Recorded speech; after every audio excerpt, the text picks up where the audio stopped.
Hello everyone. चलिए ये खूबसूरत वीडियो एक शायरी के साथ शुरू करते हैं। ये शायरी सुन के हम वीडियो की तरफ आगे बढ़ेंगे। एक पॉजिटिव वाइब्रेशन ज़रूर क्रिएट होंगे। तू मुझे चोट देने की बात करती है, दिल तो मेरा पहले से ही टूटा हुआ है। तू तो मुझे तबाह करने की ख्वाहिश रखती है, उस तबाही को मैंने पहले से ही गले लगाया हुआ है। मुझसे नफ़रत करने से पहले एक बार तू सोच लेना, क्या तू मुझे अपने दिल से निकाल सकती है। मैंने कहीं दिल तोड़े तेरे दिल से जुड़ने के लिए। अब तू बता कहाँ लेके जाऊँ मैं इस ज़ख्मी दिल को, कहाँ लेके जाऊँ इस ज़ख्मी दिल को। अब तो मोहब्बत भी मुझसे नाराज़ होने लगी है। मैं हर वीडियो में कुछ ना कुछ एक नया लाता हूँ। मेरे वीडियो सिर्फ ट्विन फ्लेम्स के रिलेटेड ही नहीं होते, ठीक है। इट्स कम्प्लीटली विजडम लेवल पे भी होते हैं चीज़ें, जिसमें हम ग्रो भी कर पाए, ट्विन के फ्लेम के बारे में भी जान पाए, और हम कुछ ऐसी भी चीज़ें मैं शेयर करता हूँ जिसके थ्रू हम स्पिरिचुअल हमारी जो जर्नी है हम उसमें ग्रो भी कर पाए, ठीक है। तो हमेशा एक नया कंटेंट रहता है। आज भी एक बहुत बढ़िया सा कंटेंट आया है। इससे पहले मैं भाई आई थिंक मुझे तो थैंक्स ऑडियंस को करना चाहिए। जो मेरे ऑडियंस है, कुछ ऐसे लोग हैं मेरी लाइफ में, मेरे व्हाट्सअप से कनेक्टेड है, मेरे ईमेल से कनेक्टेड है, मोटिवेशंस है, बहुत मोटिवेशंस है मुझे, ठीक है। उनकी ही वो मोटिवेशंस है जो मुझे आगे बढ़ने में हेल्प करती है, एक नए कंटेंट्स के बारे में सोचने में हेल्प करती है। मुझे थोड़ा बैक जाकर मेरा जो 20 साल का एक्सपीरियंस है, जो कुछ चीज़ें मैंने की है प्रैक्टिकली, मुझे उधर बैक जाकर सोचने पे वो एनकरेजमेंट करती है, वो कंटेंट्स को ढूंढने में एनकरेजमेंट करती है, और वो कंटेंट्स को बनाकर आप तक पेश करने में मुझे एनकरेजमेंट करती है। आई थिंक जो लोग मुझे मोटिवेट कर रहे हैं मैक्सिमम, तो मैं really I am appreciate that, मैं थैंक्सफुल टू देम। तो आज वैसे ही एक इंसान की वजह से आज ये कंटेंट मैं बना रहा हूँ, ठीक है। इसीलिए मैं आज लोगों को, मेरे ऑडियंस को थैंक्सफुल हूँ, मैं बहुत उसके लिए शुक्रगुजार हूँ। तो आई थिंक 1 साल पहले मैंने उनका PLR किया था। What is PLR? Past life regression, इसको थेरापी बोलते हैं, पास्ट लाइफ रिग्रेशन बोलते हैं। 1 साल पहले एक इंसान ने मुझसे कनेक्ट किए थे और उन्होंने कुछ नहीं किया, अपनी फ़ोटो अपनी डिटेल शेयर कर दिए, ठीक है। यानी कि एक PLR के लिए फैमिली ट्री होती है, फैमिली ट्री उन्होंने शेयर की। तो उसके बाद PLR इतना जल्दी नहीं होता है। PLR लगभग 4-5 दिन, कभी कभी वीक भी हो जाता है, ठीक है। मैंने उनको बोला 4-5 दिन या वीक भी हो जाएगा, ठीक है। ठीक है सर, कोई बात नहीं, टेक योर टाइम, आप कर लेना, ठीक है।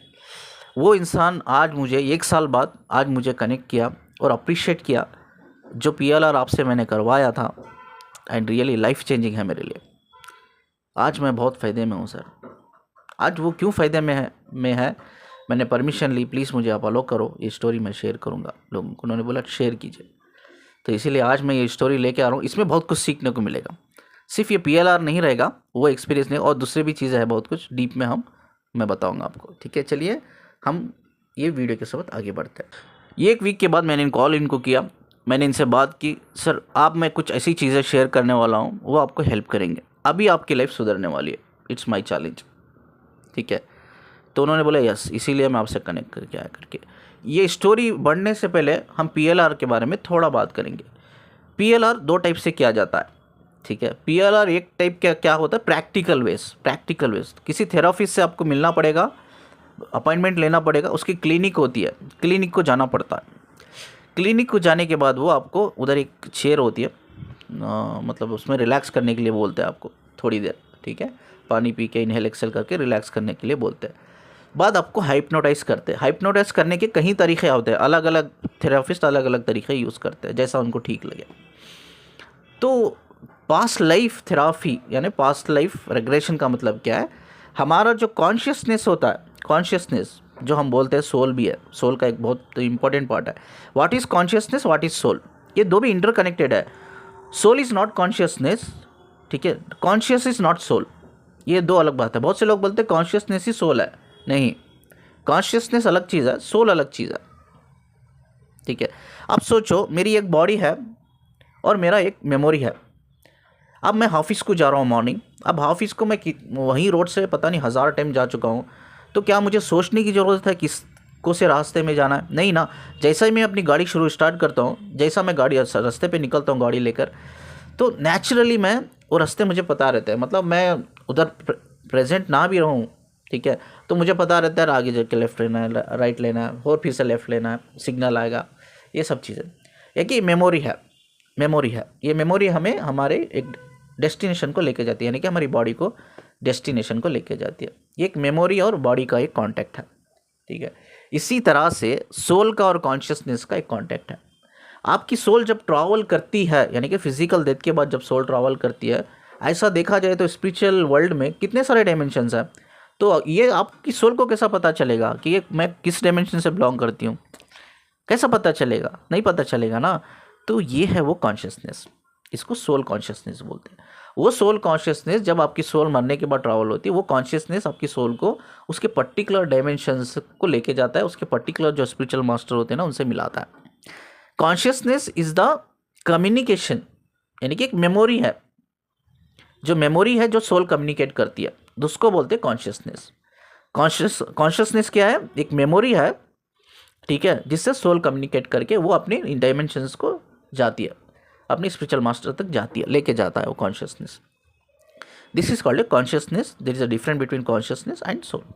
अभी क्या होता है, आपका जो थेरापिस्ट होता है वो आपको पास्ट लाइफ में लेके जाता है, आपकी कॉन्शियसनेस को ट्रैवल कराता है वो पास्ट में, ठीक है। उसमें दो लोग होते हैं, एक आपका थेरापिस्ट होता है जो आपसे बात करता रहता है, यानी कि आपके कॉन्शियसनेस को ट्रैवल करने की कोशिश करता है बैकवर्ड्स। अब एक इंसान होता है वो डायरी में लिखता रहता है जो भी आप बोलते हो। ये दो इंसान होते हैं। अब क्या हो रहा है, आपका थेरापिस्ट आपको कम्युनिकेट कर रहा है कि आपकी पास पहले एकदम आपको पास्ट लाइफ में लेके नहीं जाते, पहले आपके चाइल्डहुड मेमोरीज में लेके जाता है। आपका चाइल्डहुड मेमोरीज कैसा था, पास्ट लाइफ रिग्रेशन क्यों करवाते हैं, what is the important of past life करवाना, क्योंकि हमारी जो सोल के उन्स होते हैं ना, ठीक है, वो हमारे एक्चुअली ट्रॉमा से जुड़े हुए रहते हैं। अब जो ये ट्रॉमा हो सकते हैं वो हो सकते हैं हमारे चाइल्डहुड के भी हो सकते हैं, कई सारे ट्रॉमा है चाइल्डहुड के भाई, जिसकी वजह से हम कई सारे मेंटल फिजिकल इश्यूज से गुजर रहे हैं, ठीक है। हो सकता है आपका सोशल ट्रॉमा हो, या आपका इमोशनल ट्रॉमा भी हो सकता है, या रिलेशनशिप यानी कि फैमिली ट्रॉमा भी हो सकता है, कुछ भी हो सकता है। पहले हम क्या करते हैं, उनको उनकी चाइल्डहुड में लेके जाते हैं। चाइल्डहुड में लेके जाने के बाद उनको वहाँ पूछते हैं क्या हुआ, कैसा आपका चाइल्डहुड था। यस ऑफकोर्स, कई लोगों का चाइल्डहुड अच्छा होता है, कई लोगों का ख़राब होता है। बचपन में बच्चों के साथ गलत चीज़ें हो क्या रहती है, माँ बाप से प्यार नहीं मिलता, माँ बाप से क्रिटिसिज्म मिलता है, कोई बच्चे अपने माँ बाप को खो देते हैं, वो स्टेप पेरेंट्स के साथ रहते हैं, फैमिली के साथ रहते हैं, कई सारे सिनेरियोज बाहर आते हैं। वो ऊंस है एक्चुअली जो अंदर बैठ गए, बहुत कहाँ बैठ गए अंदर, एक सबकॉन्शियस लेवल पे बैठ गए। तो वो आपको फिजिकली इमोशनली ब्लॉक कर रहे हैं, फिजिकली इमोशनली आपको ब्लॉक कर रहे हैं, नहीं कि आपके चक्रास फ्लो को नेगेटिव कर रहे हैं, या ऐसा को ब्लॉक कर रहे हैं, या उसको वो स्मूथ जो होनी चाहिए एनर्जी फ्लो हो नहीं पा रही, जिसकी वजह से।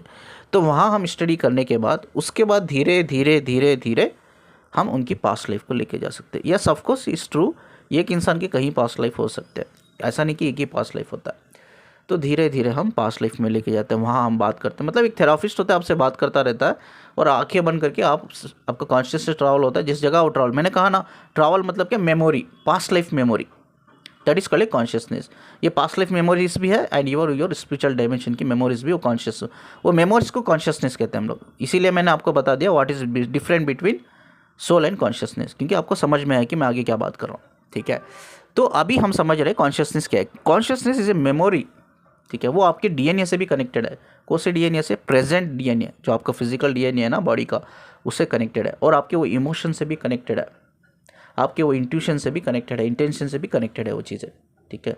वो इंटेलेक्चुअल पार्ट से भी आपके कनेक्टेड है, यानी कि ऑल ओवर अगर मैं कहूँ तो ये आपकी सोल से, आपकी स्पिरिट से, आपके हार्ट से, और आपकी ब्रेन की फ्रीक्वेंसी से भी कनेक्ट है, ये चीज़ है, ठीक है। तो हम क्या करते हैं, पास्ट लाइफ लेके गए, उधर हम जानने की कोशिश करते हैं। कहीं सारे पेशेंट जो होते हैं ना, इवन इन हाइप्नोटाइज स्टेज में भी रोने लग जाते हैं, आंखों में आंसू गिरते रहते हैं, यानी कि वो इमोशंस रिलीज हो रहे हैं, यानी कि उनके जो उन्स है, सोल के उन्स है, वो जो गहराई में बैठे हैं सबकॉन्शियस माइंड में, वो रिलीज हो रहे हैं, बाहर निकल रहे हैं, यानी कि चक्रा हीलिंग हो रही है उधर, अभी चक्रा क्लिनजिंग हो रही है, एक्टिवेशन हो रहा है। दिस इज द प्रोसेस, ठीक है। या चक्रा हीलिंग, क्लिनजिंग, एक्टिवेशन भी आप पास्ट लाइफ थेरापी से भी कर सकते हो। अब इधर क्या होता है, हम लेके जाते हो सकता है कि इंसान के 2-3 पास्ट लाइफ है। अब इधर एक स्टेज आता है, ये बहुत इंपॉर्टेंट है, बहुत गौर से सुनो, इसको मिस मत करो, बहुत इंपॉर्टेंट स्टेज है। अब पेशेंट जैसा हम लेके चल गए एक एंड स्टेज तक, पेशेंट कहता है, हम पेशेंट को पूछते हैं अब क्या देख रहे हो, अब क्या देख रहे हो? पेशेंट बोलता है अब तो कुछ नहीं दिख रहा है, अब तो अंधेरा दिख रहा है, अंधेरा दिख रहा है। ये बहुत इंपॉर्टेंट चीज़ है, ऑनेस्टली बोल रहा हूँ, ठीक है। अंधेरा दिख रहा है, अंधेरे का मतलब क्या है पता है आपको? इसके बाद आपके पास्ट लाइफ पूरे ख़त्म हो गए। अब वो अंधेरा मतलब वो गुफा होती है, अंधेरे की गुफा। वो गुफा में आप क्या करते हो, कैसा फील होता है आपको? आप वीडियो पे मतलब वीडियो आप देख रहे होंगे इधर स्क्रीन पे, कैसा है कि कोई आपको पुश किया है, आप नीचे गिर रहे हो एकदम, मतलब सर ऐसा ऊपर है आसमान की तरफ, आपकी पीठ पीछे है, ऐसा गिर रहे हो नीचे। मतलब वो एक्सपीरियंस फील करो, आप जा रहे हो गुफा में, अंधेरी गुफा है, अंधेरा एक गुफा की तरफ, गुफा में गिरते जा रहे हो, गिरते जा रहे हो, गिरते जा रहे हो।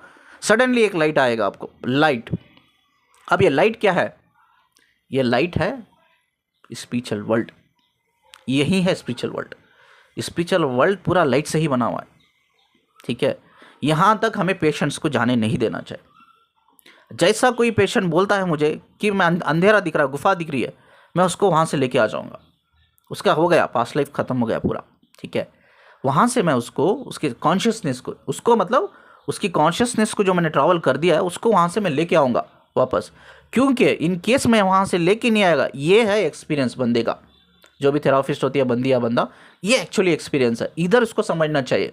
यहाँ तक तो ठीक है, कोई भी कर लेता है, यहाँ समझना चाहिए। अब यहाँ अंधेरी गुफा में वो गिर गया या गिर गई, लाइट तक पहुँच गई, यानी कि स्पिरिचुअल डायमेंशन तक पहुँच गई। वहाँ से ले को वापस आना मुश्किल है, नामुमकिन तो नहीं है। मैं लेके भी आया हूँ वहाँ से, मुश्किल है, नामुमकिन नहीं है। लेकिन अक्सर मैंने ये डिसएडवांटेज देखा है, जब वहाँ से, जब गुफा में गिरने के बाद वो लाइट से कनेक्ट होते हैं, वहाँ से जब उनको वापस उनके कॉन्शियसनेस को लेके आते हैं वापस प्रेजेंट लाइफ में, हाफ ऑफ द मेमोरी वो भूल जाते हैं। कभी वो अपना नाम ही भूल जाते हैं, कि उनको नाम याद नहीं रहता, कभी उनकी फैमिली याद नहीं रहती। It's very risky. तो इधर आपको जब भी आप पास्ट लाइफ रिग्रेशन थेरापी कराते हो प्रैक्टिकल वे, तो मेक श्योर जो थेरापिस्ट है उसको एटलीस्ट एक्सपीरियंस अच्छा होना चाहिए, या उनके रिव्यूज़ चेक करो उनसे, या उनके जो भी उससे आपसे पहले थेरापिस्ट कराए उनसे बात करो कैसा है एक्सपीरियंस करके बात जाना, ठीक है। अगर आप वो गुफा में गिर गए, गुफा में जाके लाइट को आप टच कर लिया, वहाँ से वो लेके भी आ गया आपको कॉन्शियसनेस को, आप मेमोरी लॉस हो जाओगे। This is very risky part of PLR। एक छोटी सी मेरी स्टोरी सुनाता हूँ आपको कि नियर डेथ एक्सपीरियंस, आपने सुना होगा ना नियर डेथ एक्सपीरियंस, लेकिन उसको मैंने एक्सपीरियंस किया है। मैंने कई लोगों के मुझसे सुना था नियर डेथ एक्सपीरियंस मैंने किया है, मैंने फील किया, मैंने प्रैक्टिकली वो एक्सपीरियंस कर लिया। मैंने कब एक्सपीरियंस किया, थोड़ी स्टोरी है मेरी। मेरे डैड को एक इशू हो गया था, उनको किडनी में कुछ प्रॉब्लम हो गई थी, जिसकी वजह से किडनी ठीक से उनकी शुगर को, सॉल्ट को ऑब्जर्व नहीं कर रही थी, यानी कि कुछ इन्फेक्शंस की वजह से। कई बार हमने कहीं डॉक्टर्स को मैंने भी बताया, जो मेरे पहचान वाले, कुछ वर्कआउट नहीं किया। उन्होंने गैस करके, गैस्ट्रिक हो गया करके टैबलेट्स लिख के दे दिया, लेकिन कुछ वो टैबलेट्स काम नहीं है। उनको जो भी पानी तक भी वो पीते थे वो वॉमिटिंग कर देते थे। बहुत प्रॉब्लम, 3 महीने हो गए, खाना उन्होंने ठीक से नहीं खाया, वीक हो गए वो। एक बार मैंने एक डॉक्टर से बात की, तो डॉक्टर ने बोला शिवगत वी डन मैक्सिमम, जो हमें करना था हमने कर दिया, समझ में नहीं आ रहा, एक काम करते हैं, एक स्कैनिंग कराते हैं। डॉक्टर ने बोला MRI स्कैनिंग होता है वो करा लो आप। मुझे पता था MRI स्कैनिंग कराना है, ठीक है। हम MRI स्कैनिंग कराने के लिए गए, ठीक है। तो आई थिंक मैंने उस टाइम पे ब्रेकफास्ट मैंने स्किप कर दिया था, नहीं हो पा रहा था, मतलब भागा नाटी में कर नहीं पाया मैं। तो क्या करते हैं, MRI स्कैनिंग में आपको एक यूनिफॉर्म दिया जाता है, जिसमें यूनिफॉर्म पहना के वो आपकी बॉडी को एक मशीन में पुश करते हैं आपको। उसके लिए पहले एक लिक्विड देते हो, लिक्विड पीना है, जिसमें क्या होता है आपके जो वो लिक्विड क्या होता है, आपके पीने के बाद आपके जो इंटरनल पार्ट्स होते हैं ना, वो सिस्टम में क्लियरली नज़र आते हैं हमें, ठीक है। तो लिक्विड लिक्विड दिया उन्होंने। मैं मेरे डैड को, मैं मेरे अब्बा को मैं लिक्विड पिला ही रहा था, साथ में बैठकर बातें भी कर रहे थे हम लोग उस टाइम पे। बड़ा लंबा समय मैंने बात किया डैड से पहली बार। ऐसा तो मैं बहुत डरता हूँ, दूर रहता था उनसे, ज़्यादा बात नहीं होती थी उस टाइम पे, बहुत ज़्यादा बात की मैंने उनसे बैठकर। It's very memorable for me, ठीक है। तो अब्बा से बहुत बातें हुई और उनको पानी पिला रहा था मैं। तो नर्स आके बोला कि इंजेक्शन देना पड़ेगा कुछ क्लियर करने के लिए चीज़ें। तो वो इंजेक्शन सिरिंज उन्होंने दिया, जो मेरे अब्बा की रग थी, नर्व्स थी, नर्व्स में दिया। नर्व्स में जैसा दिया उन्होंने, वो नर्व्स के अंदर वो सिरिंज जा रही है, मैं देख रहा हूँ, ठीक है। मैं सडनली अनकॉन्शियस हो गया, यानी कि मैं खून को देख नहीं सकता, अनकॉन्शियस हो जाता हूँ। सडनली अनकॉन्शियस हो गए, 5 मिनट का एक्चुअली मैं अनकॉन्शियसनेस थी मेरे अंदर, यानी कि अनकॉन्शियसनेस हो गई 5 मिनट। तो डॉक्टर की मेरी सारी टीम उधर थी, डॉक्टर की टीम थी, सब ने मुझे घेर लिया। कोई हार्ट बीट्स चेक कर रहा है, कोई पल्स चेक कर रहा है, भाई कोई पैर मेरे घस रहा है, हाथ घस रहा है, कोई पानी उछाल रहा है चेहरे पर कि मैं उठ जाऊं करके। 5 मिनट हो गया। 5 मिनट में मैंने क्या देखा आपको बताता हूँ। नियर डेथ एक्सपीरियंस करके सुना होगा, पढ़ा होगा, आज मैं वो प्रैक्टिकली बता रहा हूँ। मैंने सिर्फ इतना देखा अपने आप को कि मैं एक अंधेरी गुफा है, गुफा में गिर रहा हूँ, नीचे जा रहा हूँ, नीचे की तरफ। ठीक है, ये 5 मिनट से जा ही रहा हूँ मैं, जा सोचो कितनी बड़ी गुफा होगी वो। ठीक है, तो वो लाइट होता है, जैसे ही गुफा क्लियर करके हम एक लाइट में एंटर करते हो, लाइट मतलब स्पिरिचुअल प्लैनेट, डायमेंशंस कह सकते हो आप। तो वहाँ तक जाने से पहले मैं वापस आ गया। जैसा ही वापस आया, I saw my father he is crying. तो मैंने डैड को पूछा क्या हुआ, तो डैड ने बोला ये ऐसी चीज़ें हो गई भाई। तो डॉक्टर से मैंने, पूरी डॉक्टर्स की टीम मुझे देख रही थी, सब देख रहे थे। तो मैं गया एक्चुअली, मैंने बात की थोड़ा रिलैक्स होकर, क्या हुआ डॉक्टर। तो डॉक्टर ने बोला कि तुम अनकॉन्शियस थे, 5 मिनट हो गया, हम सिर्फ तुम्हारी पल्स और हार्ट बीट चेक कर रहे थे, जिसकी वजह से हम कोशिश कर रहे थे कि हम लेके आ सकते तुम्हें वापस। तो अगर वो स्टॉप हो जाते नसीबगत तो हम आपको डेथ कंसीडर कर देते, यानी कि एक मरा हुआ इंसान बोल देते। लेकिन वो कभी नहीं हुआ, आपकी हार्ट बीट चल रही थी, पल्स चल रही थी, बट आप कॉन्शियस नहीं थे। तो ये सब हमने चीज़ें की। और मेरी जो सेंसरी ऑर्गन्स है ना, जो उन्होंने पानी उछाला है, मुझे रब किया है मेरे पैरों को, हाथों को, कुछ भी समझ में नहीं आया, मुझे याद ही नहीं है, मुझे फील ही नहीं हुआ। यानी कि मेरे सेंसरी ऑर्गन्स पूरे डेड हो गए, बस मेरा कॉन्शियसनेस ट्रैवल हो रहा है बॉडी को छोड़कर। अब पास्ट लाइफ रेग्रेशन 2 लेवल पे की जा सकती है। एक लेवल जो अब ऑलरेडी हमने बात कर ली, दूसरा लेवल होता है मैं खुद करूँगा आपके लिए। वो कैसा मैं करूँगा, और ये इंसान कौन कर सकता है पास्ट लाइफ रेग्रेशन, मैं आपको क्लियरली बता दूँ। ये सभी ने, मतलब ये तो ठीक है, एक बहुत साइंटिफिक वे है जो बताया मैंने आपको, थेरापिस्ट से कांटेक्ट करके क्लिनिक जाना पड़ेगा उसकी। ठीक है, वो एक साइंटिफिक वे है, वो अलग चीज़ है। लेकिन अगर कोई इंसान आपके बिहाफ कर रहा है बैठकर, वो कौन कर सकता है, वो एक ही इंसान कर सकता है, ये दिमाग में बिठा लो, वो है जिस इंसान का थर्ड आई चक्रा ओपन है, एक्टिवेट है। ठीक है, वो इंसान ऑलरेडी एक्टिवेट होने के बाद, एक्टिवेट होने के दौरान उसने कई सारे स्पिरिचुअलिटी डीप लेवल पे, नॉलेज विजडम पे, उसने फ्रीक्वेंसी वाइब्रेशंस के लेवल पे उसने स्टडी किया, नॉलेज है उसको। वही इंसान, यानी कि एक ही इंसान जो इन सब चीज़ों के बारे में डेप्थ जानता है और उसका थर्ड आई चक्रा एक्टिवेट है। वो इंसान क्या करेगा, ठीक है, वो इंसान क्या करेगा, आपका पिक्चर, आपका नाम, आपका फैमिली ट्री, यानी कि जो भी आपके फैमिली के ट्री है, वो डिटेल्स लेकर, डेट ऑफ बर्थ लेकर, वो क्या करेगा, आपकी कॉन्शियसनेस से कनेक्ट करेगा।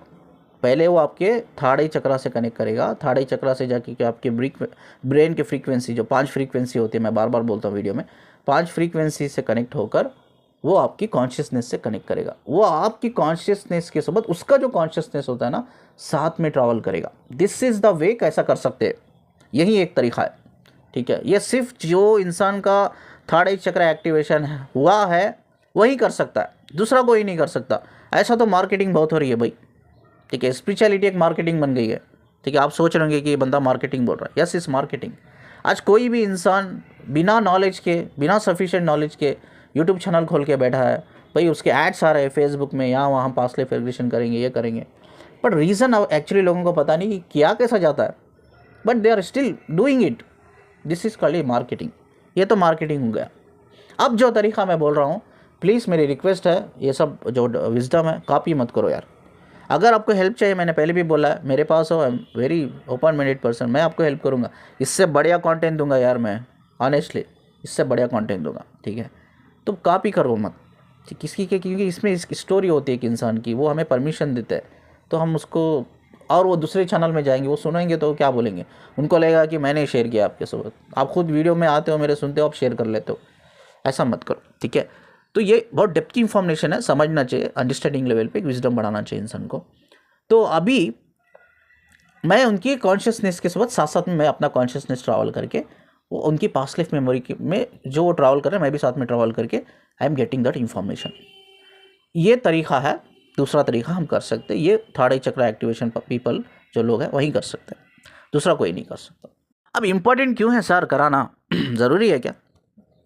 अगर आपकी लाइफ में कई सारे प्रॉब्लम्स है, आप अच्छा करने की कोशिश करो, अच्छा नहीं हो रहा है, जॉब नहीं मिल रही है, जॉब मिल रही तो जॉब छूट रही है, बिज़नेस में कुछ अच्छा करना चाहते हो, बिज़नेस में अच्छा नहीं कर पा रहे हो यार, बिज़नेस में लॉस पे लॉस हो रहा है, कभी सेहत का मसला है, सेहत अच्छी नहीं, आपकी सेहत अच्छी नहीं, बच्चों की घर में सेहत अच्छी नहीं, फैमिली की सेहत अच्छी नहीं, प्रॉब्लम पे प्रॉब्लम, रिलेशनशिप की प्रॉब्लम हो गई, कहीं भी बाहर निकले तो एक्सीडेंट हो जा रहा है, कहीं भी बाहर निकले तो किसी की नज़र लग रही है आपको, हेल्थ इश्यूज आ रहे हैं। ठीक है, हो सकता है देर माइट भी 100 प्रॉब्लम्स हो रहे हैं आपको, अलग अलग प्रॉब्लम हो रहा है, तो आप बहुत कोशिश कर ली, ठीक है, तो आपको पता नहीं चला कि यार क्या गलती मैंने की है, क्यों मेरी लाइफ में ऐसा हो रहा है। आपने कहीं मंदिर चल गए, कहीं मस्जिद चल गए, दुआ की, मंदिर में पूजा की, भगवान की पूजा करवाया, बाबा को मिले, पंडित को मिले, तांत्रिक को मिले, सबसे सब करवा लिया जो आप करवा सकते थे, बट स्टिल सोल्यूशन तो नहीं है, वही चीज़ है। ठीक है, अब ये जो आए थे मेरे पास, ठीक है, तो इनको मैंने बोला ये 7 दिन, इन्होंने कुछ स्टोरी शेयर नहीं की, मुझे डिटेल शेयर किया और मैंने बोला मैं कर दूंगा, छोड़ दो आप। ठीक है, तो मैंने बोला सर आपका एक पास्ट लाइफ है, पास्ट लाइफ में आपका रियल इस्टेट का बिजनेस था, और वो रियल इस्टेट, आप, मैं उनको बोला कि आपको बुरा लगेगा ये बात, ये आपकी बात नहीं कर रहा हूँ, जो सोल आपके अंदर है, वो जो पास्ट लाइफ ली थी, वो बॉडी माइंड की बात कर रहा हूँ मैं। ठीक है, वो डिस्ट्रक्टिव बॉडी माइंड की बात कर रहा हूँ।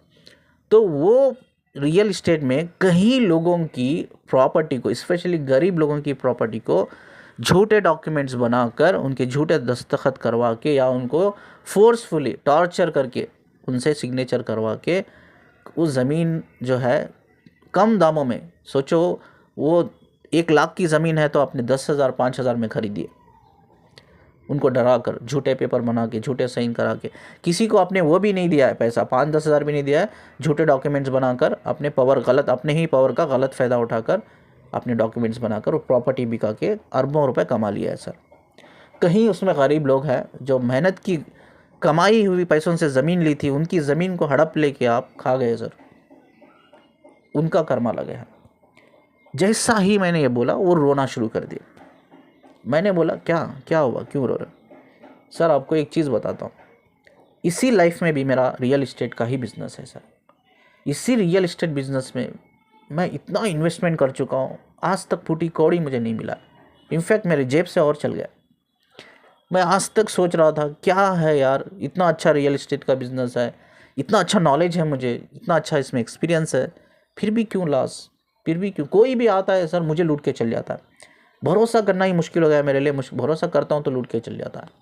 अच्छा से अच्छा इंसान भी रहता है वो, मुझे लगता है अच्छा इंसान है, जान सोच कर समझ कर अच्छा इंसान है, तभी इन्वेस्ट करता हूँ, वो अच्छा इंसान भी धोखा दे देता है सर। या ऐसा कहो कि वो अच्छा इंसान कभी मुझे धोखा नहीं देता, उसका भी बेचारे का लॉस हो जाता है। अब तो पार्टनरशिप करने के लिए भी तैयार नहीं है सर।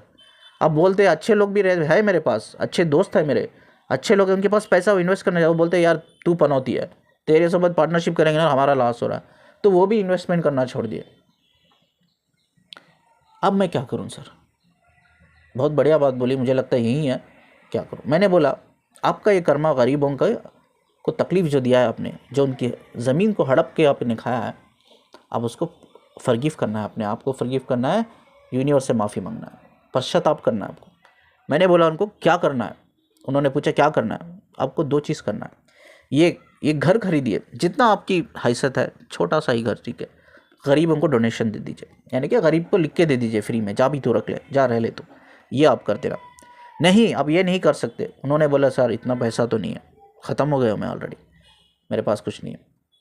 ठीक है, ये भी नहीं कर सकते ना, कोई गरीब के घर में जाओ, उसका 1 साल का यानी कि 11 या 12 महीने का रेंट पे कर देना, आप पे कर दो, आप रिस्पॉन्सिबिलिटी ले लो।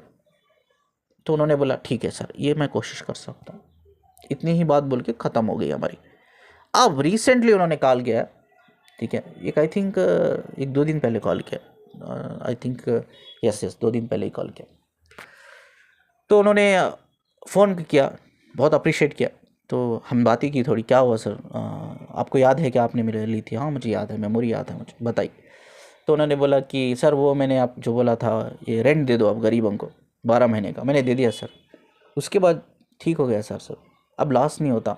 अब मुझे पहले मुझे अंदर ना बहुत हवस होती थी पैसे कमाने की ज़्यादा, अब वो हवस नहीं है, अब जितना कमा लेता हूँ ना खुश हूँ सर, बट लॉस नहीं है सर। लॉस जो थे पूरे क्लियर भी कर दिया मैंने, और प्रॉफिट पे ही चल रहा है बिजनेस। ठीक है, अब रिसेंटली ना सर एक पैसे भी इतने थोड़े आ गए मेरे पास कि किसी को घर भी बना के दे दिया, मैं 2 लोगों को मैंने ही दे दिया बना के, जाओ रह लो करके।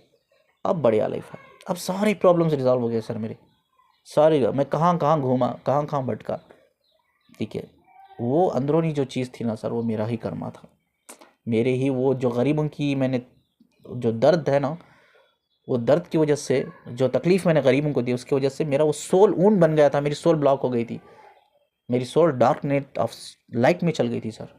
अब मैं बहुत, मेरी हेल्थ भी बहुत अच्छी रहती है, मैं इमोशनली फिजिकली अच्छा रहता हूँ, मेरा फाइनेंशियल ब्लॉक भी हट गया है।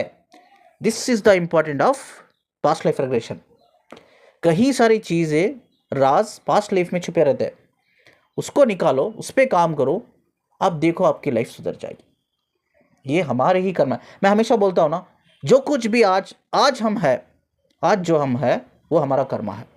ब्लेम मत करो, गॉड के ऊपर ब्लेम मत करो, यूनिवर्स के ऊपर ब्लेम मत करो। You are the responsible for it. समझ रहे हो ना? तो this is the important of past life regression therapy. But मैंने कहा है ना, ये दो तरीके से करते हैं। पहला जो है प्रैक्टिकल वे में, और उसका थेरापिस्ट को एक्सपीरियंस होना चाहिए, नहीं तो मेमोरी लॉस कर लोगे आप, उल्टा सीधा करा के भेज देगा आपको। दूसरा जो खुद अपने आप से कर सकता है वो है जिनका थर्ड आई चक्र एक्टिवेशन है, वही कर सकता है। ठीक है, पता करो। पता आप बोलोगे सर ये कैसा पता चलेगा सर कि उसका थर्ड आई चक्र एक्टिवेशन है? उसके बारे में जानने की कोशिश करो, पहले उससे बात करने की कोशिश करो। उसके अंदर जो विजडम, जो नॉलेज जो आप कनेक्ट कर पाओगे ना, उस विजडम नॉलेज से ये बंदा सा लगा लोगे, ये बंदा या बंदी अलग लेवल पे है, अलग ही नॉलेज है इसके अंदर, अलग ही विजडम भरा पड़ा है। तो आप यू कैन मेक श्योर कि ये बंदे का या बंदी का थर्ड आई चक्र ओपन हो गया। ये अलग लेवल पे ही काम करेंगे, ये लोग अलग लेवल पे ही बातें करेंगे। ठीक है, तो अनफॉर्चुनेटली ऐसे लोगों को पागल भी कहा जाता है हमारी दुनिया में, आज के 3D वर्ल्ड में। जब हम ऐसी बातें करते हैं पागल भी कहा जाता है। ठीक है, ऐसे पागलों की बहुत ज़रूरत है, बहुत ज़रूरत है एक्चुअली दुनिया को। पागल ही सही, ऐसे पागलों की ज़रूरत है। ठीक है, ऐसा कोई पागल मिले ना, देख लो, उससे करा लो, आप अलग लेवल पे ही फील करोगे उसकी बातों को। ठीक है, ठीक, इस बात को मैं बोलकर और इस वीडियो को मैं एंड करता हूँ इधर। आई थिंक वीडियो थोड़ा लंबा चल गया। आप काउंसलिंग के लिए देख रहे हो, नंबर आप मुझे कांटेक्ट कर सकते हो। और यार ये वीडियो को जितना लाइक कर दो ना प्लीज़, मेरी हमेशा रिक्वेस्ट रहती है शेयर कर दो। बहुत कम चैनल है जो जेन्यून एक्यूरेट इन्फॉर्मेशन आपको देते हैं, बाकी ये सब फालतू लोग हैं। ठीक है, फालतू की चैनल है। प्लीज़ शेयर करो, लोगों तक जाए सच्चाई। ठीक है, और वीडियो को लाइक भी करो, शेयर भी करो, और सब्सक्राइब करना चैनल को मत भूलना। मुझसे कनेक्ट रहने के लिए, मुझे सुनने के लिए शुक्रिया जी।